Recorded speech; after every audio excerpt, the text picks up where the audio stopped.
Bismillahirrahmanirrahim. Assalamualaikum warahmatullahi wabarakatuh. Perkenalkan, nama saya Jasna Putri dari Prodi Hukum Keluarga Islam semester 4. Di sini saya akan membuat resume untuk menyelesaikan ujian akhir semester mata kuliah Hukum Perdata.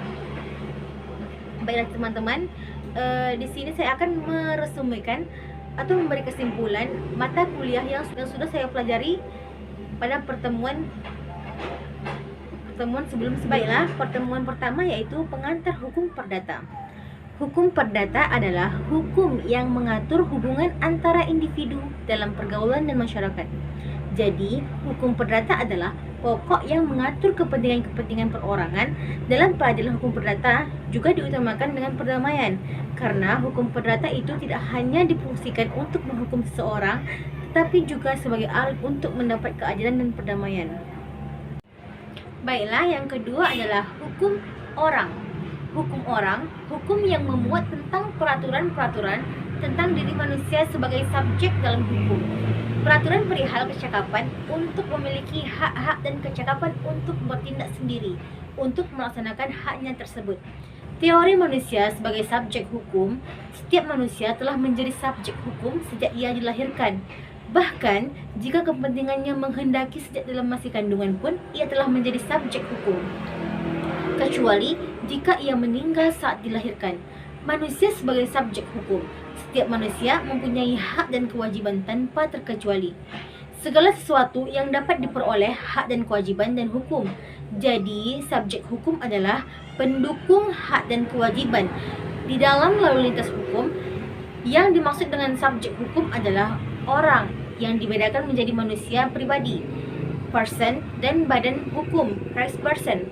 Menurut pasal 1, hukum perdata merupakan hukum antar perorangan yang mengatur hak dan kewajiban perorangan yang satu dengan yang lain di dalam hubungan keluarga dan dalam pergaulan masyarakat.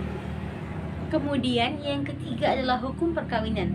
Perkawinan adalah ikatan lahir batin antara seorang pria dengan seorang wanita sebagai suami istri dengan tujuan untuk membentuk keluarga rumah tangga yang sakinah, mawaddah, warahmah, yang bahagia dan kekal berdasarkan ketuhanan yang Maha Esa. Dalam penjelasannya disebutkan sebagai negara yang berdasarkan Pancasila, di mana sila yang pertama ialah ketuhanan yang Maha Esa, maka perkawinan mempunyai hubungan yang erat sekali dengan ketuhanan yang Maha Esa, agama, kerohanian, sehingga perkawinan bukan saja mempunyai unsur lahir jasmani, tetapi juga mempunyai unsur rohani atau batin.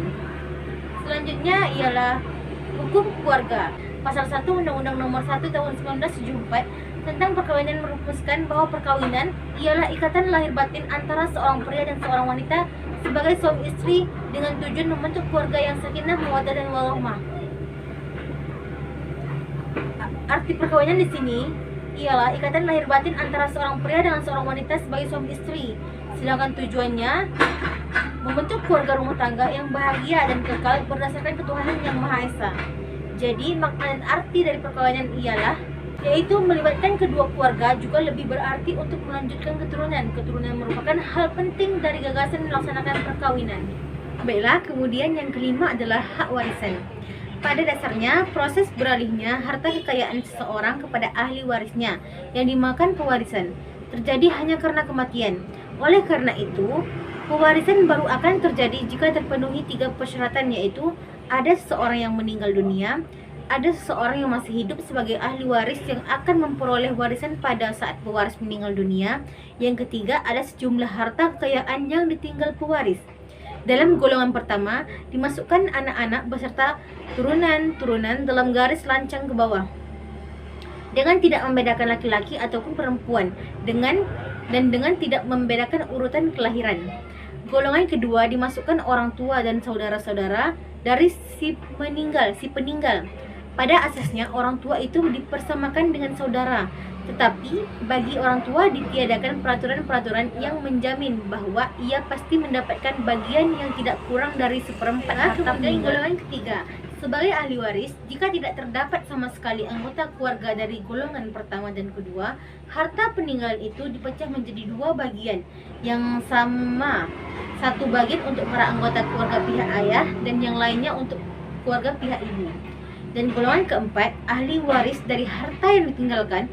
Apabila golongan pertama, kedua, dan ketiga tidak ada, maka warisan jatuh pada ahli waris yang terdekat pada tiap garis.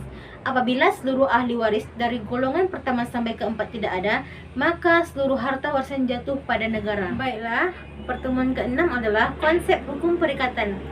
Dalam pengetahuan hukum perdata, perikatan diartikan sebagai hubungan hukum yang terjadi di antara dua orang atau lebih yang terletak dalam lapangan harta kekayaan, di mana pihak yang satu berhak atas prestasi dan pihak yang lainnya wajib memenuhi prestasi itu.